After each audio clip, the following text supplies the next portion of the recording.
iOS 10 is as polarizing as the iPhone itself. Following up our 10 things to love about iOS 10, I've got the flip side of that coin. Here are 10 things to hate about iOS 10. Let's jump in with number 10, the look and feel. While we were filming our retrospective on the original iPhone, I noticed that the icon placement on the home screen hasn't changed at all in a decade. And I get the if it ain't broken, don't fix it approach, but maybe once every 10 years, change just for change's sake is a good move. Number 9, apps automatically install message extensions. So if you install the Yelp app, you're gonna have the Yelp messaging app extension already pre-installed. Coming in at number 8, notifications are not grouped by app, and this is infuriating. Give me all my mail notifications under one and my weather notifications under another. Don't mix and match, just make it simple, Apple. Number 7, Apple Pay triggers way too easily when I'm not near NFC. If you accidentally touch that home button twice, Apple Pay is gonna pop up. Small annoyance, but one I encounter probably 2 to 3 times a day. Number 6, you still can't add a direct dial to the home screen.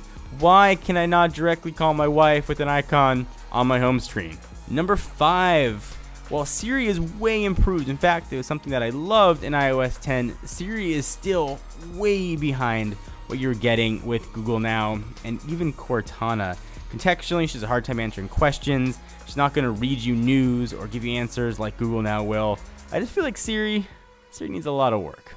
Coming in at number 4, and this was something that a lot of you were telling me about, confusion between long press and 3D touch. Take your iPhone 7 and try to move an app from screen to screen, for example. It's going to take a few tries to get that to actually work in the phone to figure out whether or not you're trying to do a 3D touch or a long press. It's just a little bit squirrely. It needs to be ironed out. Coming in at number 3, you still can't replace the default apps. I don't use the default mail app in iOS 10, for example, if I want to send pictures via email, and it sometimes can be a convoluted mess to use apps that Apple hasn't bestowed as first party.